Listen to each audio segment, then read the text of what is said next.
Өдрийн мэнд хүргээ үзэгчтэй Монгол малчтын төв телевиз, малчин телевизийн малчтын эрүүл мэнд нэвтрүүлэг маань эхэлж байна. Бид энэ удаагийнхаа дугаард хүний их хэмж даваа цэрэнгөөрж оролцуулж байна. Юуны өмнө өдрийн мэндийг хүргэе. За өдрийн мэнд хүргэе. Өнөөдөр хоёулаа охид бүсгүүчүүдэд зориулаад тийм ээ өтрээний өрөвсөлт өвчний талаар ярих болно.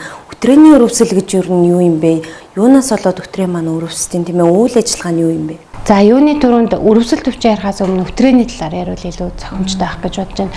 За эмэгтэйчүүд маань бүгд л одоо өтрээ гэж ямар их юм байдгийг ерөнхийдөө мэднэ. За өтрээ гэдэг нь өтрээний үүдвчнээс умай хүзүү одоо хүртлэх үргэлжилсэн агшдаг сундаг ийм булчинлаг уурсан хоолой байдаг. За өтрээ бол өтрээгээр бол хүүхэд төрдөг. За өтрээ бол бэлгийн харилцаанд оролцдог маш чухал эрхтэн байдаг. За өтрээ маань дотор хааны салдаасаа бол шүүрэл ялгаруулж маш олон хэвийн бичил биетний тэнцвэр товчныг хадгалж өтрээг одоо чийгшүүлэх үүргийг тэр шүүрэл нь бол гүйцэтгээд байж идэг байгаа. Хэрвээ шүүрэл багасаад ирэх юм бол өтрээ маань ингээд хуурашаа захтнах завирууд гэх мэт илэрдэг. Эсвэл нөгөө хэвийн бичил биетэн маань багасаад ирэх юм бол буцаад бас ямар нэгэн одоо өтрээний өрөвсөл өвчнөр өвдөх бас үндсэн шалтгаан болоод байдаг. За өтрээний бас pH гэж бол байдаг. Өтрээний pH ер нь 4.5-тай л байх ёстой. Тэрнээс хит их байж болно, эсвэл хит бага байх юм бол янз бүрийн бас өтрээний өвчнөр өвдөх шалтгаан болоод байдаг. Тэгэхээр өтрээний орчин л одоо зөв эрүүл байж ич одоо өтрээний өрөвсөлт өвчнөр өвдөхгүй байх үндсэн суурин тавигддаг. За дээрэс нь өтрээний өрөвсөлт өвчнөр ингээд өтрээ хэрвээ эрүүл сайхан ингээд байгаад ах юм бол цаашаага умай, өндгөвч, умай гуурсан хоолойнууд маань эрүүл байх үндсэн нөхцөл бүрдэнэ. Хэрвээ л өтрээ ингээд ямар нэгэн байдлаар өрөвсөөл, байнга ингээд мөөгөнцөрдөл ингээд байх юм бол цаашаага нөгөө өксөх замаараа ингээд дээшээ өксөд бусад эмэгтэйчүүдийн өрөвсөлт өвчин үүсэх үүд хаалга нь болдог. Тэгэхээр ер нь бол нөгөө эмэгтэйчүүдийн өрөвсөлт өвчнөр өвдөхгүй байхыг хичээвд эхлээд үүд хаалга болсон одоо энэ өтрээг л эрүүл байх нь хамгийн чухал байгаа. Эмэгтэйчүүдийн дунд зөнхлөн элбэг тохиолддог өвчлөл бол мэдээж мөөгөнцөр тийм ээ. Тэгэхээр энэ үүн эдгэр өвчлөл маань ерөөсөл дотор одоо нөгөө нэг саяны хэлсэн завирууд илрээд шүү дээ тийм ээ. Эмэгтэйчүүдэд одоо зөнхлөн тохиолддог өтрээний өрөвсөлт өвчин гэм бол нэгдүгээр өтрээний мөөгөнцөр, хоёрдугаарт нингийн шалтгаантай өтрээний өрөвсөл, гуравдугаарт нь болохоор халамид, трихназ гэд бэлгийн замын халдварт өвчнүүд бас ерөнхийдөө ордог. Тэгтээ ихэнх эмэгтэйчүүд бол өтрээний өрөвсөлт өвчин гэж яриад байгаагийн цаана нь хөвчлэн нингийн шалтгаантай өтрээний өрөвсөл, нөгөө талаас өтрээний мөөгөнцөр хөвчлэн явдаг. Заримдаа энэ хоёр маань ингээ холимог хэлбэрээрээ ч явж байдаг. Гол одоо энэ өвчний үүсгэж байгаа шалтгаан нь за жишээлбэл өтрээний нингийн шалтгаанд өтрээний өрөвслийн үед ярихад бол өтрээн дотор хэдэн зуун тэрбум одоо юунууд хэвийн бичил биетнүүд амьдарч байгаа. Тэнгүүд тэр хэвийн бичил биетний хажуугаар бас эмгэг ням ч гэсэн байж байгаа. Гэтэ хэвийн бичил биетний тоон их байгаа учраас эмгэгний дарангуулагдаад одоо ямар нэгэн шинж тэмдэг илэрхгүйгээр явж идэг. Хэвийн бичил биетний тоон буураад эмгэг бичил биетэн буюу нингийнхэн тоон өсөд ирэнгүүт нэн тэнцээ үржээд ирнэ. Нэн ингээ үржээд ирэнгүүт өтрээнээс гарч байгаа нөгөө шүүрэл маань өнгө нь өөрчлөгдөж эхэлдэг. Эрүүл үед бол өтрээнээс шүүрэл бол гарахтаа бол өнгөгүй, тунгалаг, ямар нэгэн үнэргүй шингэн бол гарч идэг. Энэ бол өтрээ эрүүл байгааг илэрхийлнэ. Гэтэл нингийн шалтгаантай өтрээний өрөвслөөр өвдөд эхлэх өнгөд яг үхэр маш муухай загсны юм ихүүн үнэртэж эхэлнэ. Дээрээс нь нэмээд нөгөө гарч байгаа нөгөө шүүрэл маань эхлээд цайвар шаргал болно. Дараа нь тэр нь бүр ногоовтор өнгөтэй болоод ингээ хүндэрж байгааг нь илэрхийлээ явчихдаг байна. Тэгээ энэ үед бол ямар нэгэн захтнах завир огт илэрдэггүй. Харин өтрээний мөөгөнцрөөр өвдөд ирэх юм бол арай өөр болж ирнэ. Ер нь энэ өтрээнээс гарч ирж байгаа шүүрлийн буюу эмэгтэйчүүд маань цагаан юм гээ яриа сурцсан. Энэ цагаан юм бол ерөөсөө л таны эрүүл мэндийн тойл гэд ер нь бодчих хэрэгтэй эмэгтэйчүүд маань. За хоёрт нь өтрээний мөөгөнцөр рүү оръё те. За өтрээний мөөгөнцөр гэдэг нь бол Candida albicans гэд үүсгчээр үүсдэг. За 80% нь энэ өтрээний мөөгөнцөр байгаа. За энэ мөөгөнцөр бол хүний биеийн дархлаа сулрах, ажлын ачаал их байх, стресс ихтэй байх. За тэгээд нөгөө янз бүрийн өөрийн одоо янз бүрийн нэмэлт одоо өвчнүүдээр өвдөх ч юм уу те биеийн ерөнхий дархлаа ерөнхийдөө ингээд сулраад ирэнгүүт нөгөө хэвэн бичил биетний тоо мөн багасаал мөөгөнцөр маань ургаад эхэлчихдэг. Ингээ мөөгөнцөр ургаад эхлэнгүүт эмэгтэйд ямар завир илэрхүү гэхээр ерөөсөө доошоогоо маш их захтандаг. Ерөөсөө захтнах завир бол маш төгөөмөл тохиолддог. Хоёрдугаарт нь өтрээнээс гарч байгаа шүүрэл маань бүр ингээ аарц шиг ээдэмцэр маягийн өтгөн цагаан хөвгтэй гардаг. Дээрээс нь нэмээд эмэгтэйд бол нөгөө татнаад байгаа хэмжээ мэдээ заримдаа бид нар майжаа хийчихнэ. Майжингууд нэмэлтээр тэнцээ халдварт нян ороод бас тэнцээ өөр халдварын шалтгаантай өвтрээний үргэлжлэл бас давхар нэмээ явчихдаг ийм аюултай байдаг. Хэрхэн яаж онцлох юм бэ ер нь? Бас нөгөө халамид гэдэг өвтрээний бас үргэлжлэл байгаа. За энэ халамид гэдэг бол игэл биетэн бүр бичил нян байгаа. Нөгөө терхназ гэд бас байгаа. Терхназ бас өвтрэнээс гарч байгаа шүүрэл нас янз бүрийн өнгөтэй болдог. За жишээлбэл терхназын үед бол өвтрэнээс гарч байгаа шүүрэл нь бол ийм бүр ногоовтор өнгөтэй. Бүр маш эвгүй үнэртэй. Бүр эмэгтэйчүүд бүр өөрөөсөө маш их санаа зовдөг. Найз нөхдөд уулзахаа санаа зовдөг. Надаас муухай үнэр үнэрч байгаа гэхэд айгүйх айгаад тийм айгаад дээрээс нь байн угаалга хийгээд ундаг байхгүй. Тэгэхээр энэ бол маш эвгүй үнэртэй. Тэгээ бүр ногоо өнгөтэй гараад тэгтээ нэгэн төрлийн ийм шингэн гараад байдал энэ терхназ биш байгаа да гэж бас бодох хэрэгтэй. Тэгэхээр энэ терхназ биш байгаа да гэж бодох юм бол заавал эмчд очиж хандаж үзүүлэх хэрэгтэй байдаг. За онцлогын хувьд одоо яаж хэрхэн онцлох юм тийм ээ? Өөрсдөө мэдээж өөрсдөө илэрж байгаа зовруудаас хамаарат ус ингээд онцлох нь шүү дээ тийм ээ. За онцлогын хувьд бол түрүү хэлсэн зүйлүүдийг ер нь эмэгтэйчүүд маань анзаараад ойлгочих хэрэгтэй. Цагаан юмныхаа өнгийг хаар, үнэрийн ажигл тэг хэр хэмжээтэй гарч ийн гэдгийг харах хэрэгтэй. За тэгээд түрүү хэлсэн одоо нэгэн шалтгаантай болвол тий ногоовтор өнгөтэй, загсны их үнэртэй байх нь мөөгөнцрийн үед бол арай цагаан өнгөтэй тэгтээ хөгц шиг үнэртэй тэгсний арц шиг эдэмцэр маягийн гараад захтнах цовор нилээх илэрсэн баг. Терхназын үед бол захтнах цовор бас нилээх илэрдэг, маш хүчтэй илэрдэг. Тэгсэн мөртлөө бүр эвгүй үнэр өндөртдөг. Маш их хүн муухай үнэр өндөртнө. Тэгээд шаргал ногоовтор байна гэд. За яг энүүгээр ингээд ерөнхийдөө за би нэгэн шалтгаантай өдрийн нүүрслэр өвдсөн юм биш үстэй энэ төр гэдэг өөрийгөө ерөнхийдөө ойшиж болно. Гэхдээ хамгийн эхлээд эмэгтэйчүүд эмч дээр очиод ерөнхий үзлэгээгээд мазако өгөөд тэгээд цаашаага шинжилгээнүүд олгодог. Жишээлбэл одоо терхнаас бол игэл биетэн баггүй юу? Тэгэхээр тэр шимэгч амьтныг илрүүлэхийн тулд PCR-ын шинжилгээ заавал хийлгэж эн чинь нүдэнд үзэгдэхгүй шүү дээ. За тэр халамидыг бас яг шинжилгээ өгж ийж тэр өрмөс шинжилгээгээр нь тухайн амьтныг одоо шимэгч амьтныг илрүүлэх тэм шинжилгээнүүд олохын өтрээний мөнгөнцөр нэгэн шалтгаантай өдрийн үргэлжлэл бол мазакийн шинжилгээгээр ерөнхийдөө бол эмчнэр маань бодит үзлэгтэйгээ үзээд ерөнхийдөө оншилждаг байгаа. Охид бүсгүүчүүдийн донд тийм ээ мөөгөнцөр бол дахиад давтцдаг гэдэг юм яриа байдаг. Тэгэхээр энэ нь ер нь яагаад ингэж дахиад давтаад байт юм бэ? Хэрхэн яаж бас үнээс урьдчилан сэргийлэх ёстой юм бэ? Нэгэн шалтгаантай өдрийн үргэлжлэл мөөгөнцөр хоёр бол эмэгтэй хүнд бол байнга л тохиолддог. Ер нь эмчилгээ хийлгээл дууслаа тэгэл сарын дараа ч юм уу 2 сарын дараа бол ахаад өвдөж болно. За энэ нь бол нэгдүгээрт бол бэлгийн хариу цэвэртэй аюу холбоотой. Одоо нэгэн шалтгаантай өдрийн үргэлжлэлээр их ойр ойрхон өвдөд байгаа эмэгтэйчүүдийг анзаарах юм бол циститер их өвддөг эмэгтэйчүүд их байдаг. Циститер өвдөж байна гэдэг чинь шээснээс өөр гарч ирж байгаа шээсэн дотор ням байна гэсэн үг. Тэр ням нь шээснээс өвөөс хоошоо өвтрэл ороод өвтрийн үргэлжлэлийг үсгэж болно. Харин угаалга хийхдээ бол ерөөсөө буцалсан бүлээн усаар урдаасаа хоошоо чиглэлтэй. Тэгэл урсгаал гадна бэлгэрхтнээ л угаачих. Цааш нь оруулж угаах ямар шаардлага байхгүй. Ингэснээрээ тэр гаднаас орж ирэх халдваруудаас хамгаалаад өтрийг гой цэвэрлж байна гэж өөрөө ойлгочих болно. За тэгээд угаалгыг үлдэхдээ 7 хоногт нь 3-4 удаа л тэгэл өглөө сайхан ажилдаа явах юм ч юм уу эсвэл орой унтахынхаа өмнө зүгээр л буцалсан бүлээн усаар угаах хэрэгтэй. Энэ бол маш зөв. Тэгээд сүүлийн үед бол эмэгтэйчүүдээс савн бол зөндөө байна. Гэхдээ эмэгтэйчүүдээс савн дотор нөө савн агуулж байгаа учраас тэр өөрөө маш их хуурайшуулдаг. Энэ хуурайшилт нь өөрөө цаашаа яваад өтрээний бүр өрсөлдүүдийг бас сэтэх хүчин зүйл болох аюултай байдаг. Тэгэхээр би бол одоо эмэгтэйчүүдтэй зөвлөгтэй бол аль болох битгий савн хэрэглээч. Зүгээр л усаараа сайхан угаачих. Тэгээд сүүлийн үед бол өтрээнд зориулсан янз бүрийн өтрээ зэвэрлэдэг гэсэн бөмбөлөгүүд бол зөндөө их байна. Тэгтээ гадны биетийг өтрийн дотор байлгана гэдэг чинь өөрөө нян үржих бас таатай орчныг бий болгож өгнө. Дээрэс нь өтрийний булчинг хит чангалж өгöd өгдөг. Тэгээд ах юм бол тэгэл өтрийний өрөвслөөр бас өвдөх шалтгаан болно. За бас ахаад нэг хэлмээр байгаа зүйл бол нөгөө сарын тэмдгийн ариун цэвэр. Сарын тэмдгийн үед одоо ингээд цус гадагшилж байна те. Цус бол өөрөө одоо нян бусад одоо бактери вирусын хувьд бол үржих таатай нөхцөл байхгүй. Тэгэхээр энэ сарын тэмдгийн үед ариун цэврийн хэрэглээг 2 цаг тутамд солиод явах хэрэгтэй.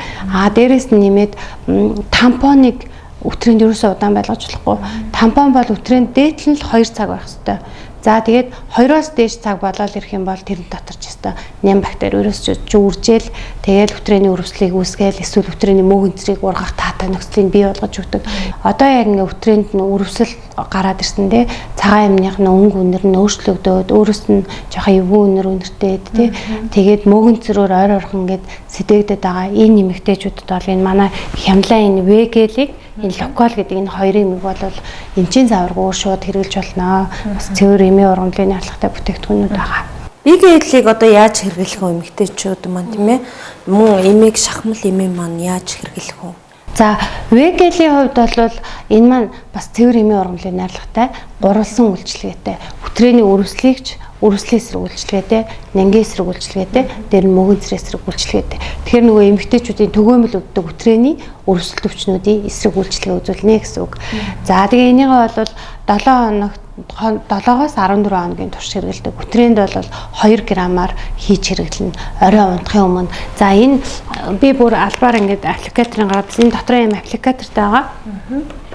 Тэгэхээр хэрэглэхтэй болохоор энэ вегелийнхэн тагийг ингээд аваад тэнгүүд энэ аппликатор нь урталтай юм холбогддог эрзватай энүүгээр ингээд хооронд нь холбоод тэнгүүд ингээд сайхан холбогч нь тэнгүүд ингээд араас нь ингээд дараад энэ нь өөрөө ингээд хэмжээтэй байгаа байхгүй энэ түлхүүрийг түлхдэг зүйлийг ингээд дээш нь татчаад 2 г гэдэг хэмжээнд нь харуулж ингэж хийгээд тэгээ өтрээлүүгээ аль болох гүн хийж өгөх хэрэгтэй. Тэгээд ирэх юм бол нэг талаараа нөгөө өтрээнийхээ өрөвслийг, нингээ өршлийг дарангуулаа мөөгөнцөр ургалтыг зогсонгоо цаашаа нөгөө умайг үзүүд бас очиж вегел дүрхэгдээд ах юм бол умайг үзүүний бас өрөвслийг идгээдэг ийм даваа талтай байхгүй.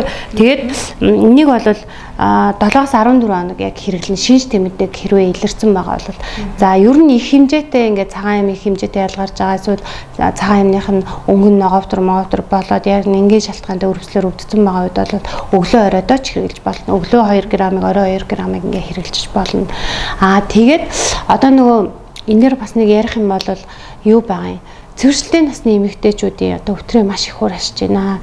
Энэ бол нөгөө 50-аас дээш насны эмэгтэйчүүд маань тохиолдсон төгөөмөл бас хэцүү эмгэг байгаа юм. Тэгэхээр энэ үедээ та бүхэн бас өтрийг чигшүүлэх зорилгоор бас эмэгтэйчүүд маань цэвэршилтийн насны эмэгтэйчүүд сар бүр 7 хоног орой болгон хэрэгжилж болно. Ингийн бол нөгөө өтрийг маш сайхан чигшүүлээ, тайвшруулад тэгээд өтрөө нөгөө хуурайш тэрхээр бас өрөвслөлд өвчин үүсэх шалтгаан болж байгаа юм чинь тэр өрөвслийг нь бас дарж өгдөг ийм бүтээгдэхүүн байгаа. За тэгээ энийг бас эмэгтэйчүүд асуудгийн урьдчилан сэргийлэх зорилгоор хэрэгжилж болох уу гэж болно. Урьдчилан сэргийлэхийн хувьд бол одоо сарын тэмдэг ирээд дуусна шүү дээ тий. Сарын тэмдэг дууснаас нэг 2-оос 3 хоногийн дараа зайхан өтрээний орчингоо тэнцвэржүүлээ, хэвийн бичил биетний амьдрах орчин бүрдүүлээ тий. Нингийн өршлийг дарангуйлчи гих зорилгоор бол 3-аас 4 хоног ч юм уу эсвэл 5 хоног оройдоо 2 г-ыг өтрээлүүгээ зүгээр нөгөө усаар угаалгах хийчихэд тэрний хаараас өтрээлүүгээ 2 г-ыг хийчихнэ.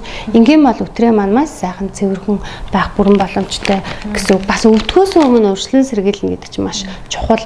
Тэгээ нөгөө мөөгөнцөр чинь бол дахин хандлагатай байгаа шүү дээ. Тэгэхээр нэг яг сарын тэмдэг дуусны дараа нэг 3-аас 5 хоног зүгээр аль хэдийн тий дахихаас өмнө урьдчилан сэргийлээд эднийгээ хэрэглэж хэрэгтэй.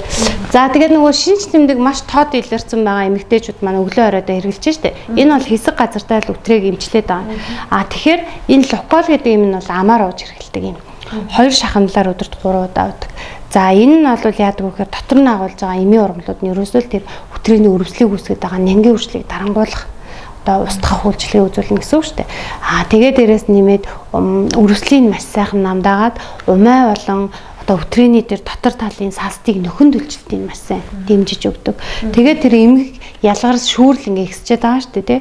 Тэр цагаан эмний их шүүрээд байгаа, цагаан эм их хэмжээтэй гарч байгаа үед тэр цагаан эмийн хэмжээг нь бууруулж хэвийн төвшөнд рүү оруулж өгдгөөрөө их даваа талтай. За энэ бүтээгдэхүүнийг бол тэр өтрээний мөөгөнцрөөр их өвддөг, өрөвслөөр их ойр ойрхон өвддөг эмэгтэй хүн бол ер нь бол 3 сар орчим хэрэгжилчих хэрэгтэй. Ялангуяа одоо энэ хавар намар бол эмэгтэйчүүдийн өрөвсөл төвчин бүр илүү ихсээд байгаа юм шиг надад бол мэдрэгдээд байдгийг. Тэгэхээр тэр үедээ ботхны ингээ хавар намар болохоор улирал солигдож байгаа, архаг ядаргаанд их хүртдэг, дархлаа сулардаг. Ингээд ирэнгүүт нөгөө өтрээний хэвийн орчин алдагдаад энэ өтрээний өрөвслөөр өвдөд байна. Тэгэхээр энэ үедээ бас урьдчилан сэргийлэх зорилгоор бас урьдчилан сэргийлэх баг тунгаар нууж болно. Яг өвдсөн байгаа үед нэмчилгээний тунгаар буюу 2-оор өдөрт 3 удаа ингээд тууштай 1 сар 2 сараар ингээд уучиж болно шүү. Удаан ухад ямар нэгэн гаш нөлөө байхгүй. За тэгээд эмэгтэйчүүдийн өрөвсөлт өвчин болвол нэг талаас энэ хувь хүний дархлаатай л их холбоотой. Дархлаагаа сайн дэмжээл, ажил амралтаа их л зөв зохицуулаад өтрийний ариун цэврээ зөв сайхан цахиад явах юм бол өтрийний өрөвсөлт өвчнөр өвдөхгүй байх бүрэн боломжтой. За энэ дээр бас нэг заавал ярмаар байдаг нэг зүйл бол цистит. Давсагны өрөвсөлт өвчин буюу циститээр л ойрхон өвдөөд л байвал өтрийний өрөвсөлт байнга үүснэ. Тэгэхээр давсагны өрөвсөлт өвчнөөс сэргийлэх зорилгоор бас энэ нөгөө цистонемия ууч болно. 2-оор өдөрт 2 удаа уугаад тэгээ яг цистит хөдөлсөн байгаа үедээ өтрээ өрөвсч үедээ өтрийн өрөвсөл маань дахих үедээ гэж бас болгоомжлоод энэ хоёроо бас давхар хэрэглээд яваарай гэж бас зөвлөмөр байна. Эсвэл өтрийн өрөвсөлт өвчнөр өвдсөн. Тэгээд өөрөө ерөнхийдөө байнга ерөн цистит хандлагатай эмэгтэйчүүд бас байдгийн. Тэгэхээр тэр тохиолдолд бол өтрийнхээ өрөвслийн эмчилгээг хингээ заавал бас цистон давхар авч бүрэн ингэж эмчлэх хэрэгтэй шүү. Тий, өтрээний өрөвсөл шээсний сүв хоёрч өрөөсөө бие биенээ маш ойрхон байгаа гэдгийг маш сайн ойлгоод энэ хоёр холбоотой шүү гэж бас бодож эмнүүдээ ингэ сонгоод хэрэглээ явуучих хэрэгтэй байгаа шүү. Минисамиг яаж ууд юм бэ? Мөн бас энэ чинь эмэгтэйчүүдэд зориулсан юм шиг. Тий. Энэ болохоор нөгөө яагаад авчирсан юм бэ гэхээр нөгөө цэвэршилтийн үед өтрээ маань маш сайхан маш их ингээ хуурашаад байгаа шүү дээ. Тэр үед нь вегэлээ сайн хэрэгжилж юм бол өтрээ дотроосоо чигшнэ. Гэхдээ үндсэн шалтгаан нь нөгөө цэвэршилт явагдаад өндөвчнөөс эстрогон гэдэг даавар огт ялгархан байснаас болоод тэр шүүрэл багасчаад байгаа байхгүй. Тэгэхээр энэ менсонем нь болохоор яг тэр цэвэршилтийн үеийн өндөвчний үйл ажиллагааг дэмжих тэгээд тэр эстрогон даавартай төстэй үйл үзүүлэх замаар өтрээний шүүрлийг бас дотроос нь нэмж өгч байгаа. Тэгэхээр өтрээг бас дотор талаас нь өөрийнхөө нөхөн төлжүүлж өөрийнхөө шүүрлийг нэмэгдүүлэх тэр чадварт нь нөлөөлөх зорилгоор менсон нэмээ оож байгаа байхгүй. Нэгээр өдөрт 2 удаа уна. Гэхдээ би аль хэдийн цэвэрсэн штэ гэсэн эмэгтэй хүн бас байж болно. Гэтэл таны өтрээ одоо насжилттай холбоотойгоор жилээс жил зэрж хатангаршиж хуурайшиж эхэлж байгаа. Тэгэхээр тодорхой хэмжээгээр багч гэсэн нөгөө өтрийнхөө орчныг хэвийн байлгах зорилгоор илүү залуу насаа арай удаан жоохон барих зорилгоор менсон нэмээ уудаг. За менсон өөрөө энэ эстрогон даавартай төстэй үйл үзүүлэхээс гадна ясны сэргэжилтээ сэргийлэх, өндөгний хальсныг кальц агуулдаг. Тэгэхээр ясны сэргэжилтээс ингэж сэргийлдэг байна. Дээрэс нь артерийн даралтуудыг сайхан буулгаж өгдөг эмийн ургамлууд дотор наага. Тэгээд дээрэс нь нэмээд зүрх судасны үйл ажиллагааг дэвсэлтийг нь бууруулах эмийн ургамлууч дотор нь давхар агуулгаар их даваа талтай. Тэгэхээр би цэвэрсэн надад одоо цэвэршилтийн юм хэрэггүй гэж битгий бодоорой. Бас тэр бусад цэвэршилтийн шалтгаантай бусад үүсдэг эрсдлүүдийг буюу зүрх судасны өвчин, эсний сэргэжилтээс сэргийлэх тэрийг удаашруулах зорилгоор менсоноос ууж байгаа. Дээрэс нь өтрээгээ бас дотроос нь өөр нөхөн төлжүүлэх чадрын сайжруулах зорилгоор ууж байгаа гэсэн үг байна. Тэгээ энэ хоёроо бол ингээд цэвэршилтийн насны эмэгтэйчүүд маань бол вегэлээ менсонтойгоо ингээд хавсраад хэрэглэх хэрэгтэй. Нөгөө залуу нөхөн үржих насны эмэгтэйчүүд бол энэ гурвангийн хослуулж хэрэглүүр илүү үр дүнтэй байдаг. Менсон эмээг тийм ээ хэдэн сар уух хэрэгтэй юм бэ? Ер нь бол яг 55-аас дээш настай болсон аль хэдийн цэвэршилт нь явагдаад дууссан эмэгтэйд бол 3 сар угаал амраал 3 сарын дараа ахаал ууж болно. Нэг ингээд циклдээд давтамжтай байдлаар нэг өөрт нь өтрээ ингээл их хуурайшаад байна гэх мэдрэмж төрөөд ирэнгүүт менсона 3 сар тасралтгүй угаал вегэлийг бол сар болгоно л 5 хоног л хэрэглээд авах хэрэгтэй. Нөгөө сарын тэмдэг ирдэг шиг 5 хоног ирдэг шүү дээ өмнө бид нарт. Тэгвэл цэвэршлийн насны эмэгтэйчүүд ямар ч сарын тэмдэг ирэхгүй шүү дээ. Тэгэхээр тэр өтрийг сайхан чиглэхийн тулд сар болгоно л 5 хоног хэрэглэнэ гэсэн үг тийм. Эдгээр юмуудыг тийм ээ эмчийн зааваргүйгээр бичиггүйгээр бас хэрэглэх боломжтой байдаг шүү дээ. Тийм болно. Гол нь хямлагийн эмийн бүтээгдэхүүнүүд бүгд цэвэр эмийн ургамлын ханд учраас удаан хугацаар уухад ямар нэгэн аюулгүй. Дээрэс нь энэ дээр клиникийн судалгаанууд хийгээд 3-аас дээш сараар уухад бол аюулгүй байна гэдэг нь батлагдсан. Ялангуяа менсон нэм дээр бол бүтэн жилийн турш буюу 12 сарын турш уухад ямар нэгэн гаж нөлөө гарч ийнү гэдэг тийм судалгаа хийхэд бол ямар ч гаж нөлөө гараагүй. Гэхдээ нөгөө миом гэдэг юм бол манай 40-с дээш насны эмэгтэйчүүд айгүй төвөмөлөдөг. Тэр миом нь их том хэмжээтэй маш олон тоотой. Тим эмэгтэйчүүд бол менсоныг уухгүй. Ганц эсрэг залтан тэр байгаа юм. Бүх л аптекэд байгаа шүү дээ тийм ээ. Вегел локал менсон цистоны хувьд бол хориглох заалт огт байхгүй. 12-оос дээш настай л эмэгтэй хүн болгон ууж хэрэглэж болно. За баярлалаа бидний урилгыг хүлээн авч ирсэнд. Үзэгчтэй малчтын эрүүл мэнд нэвтрүүлгийн маань энэ удаагийн дугаард хүний их эмч даваа цэрэн өтрээний өрөвслийн талаар зөвлөгөө өглөө. Дараагийн дугаар хүртэл түр баяртай.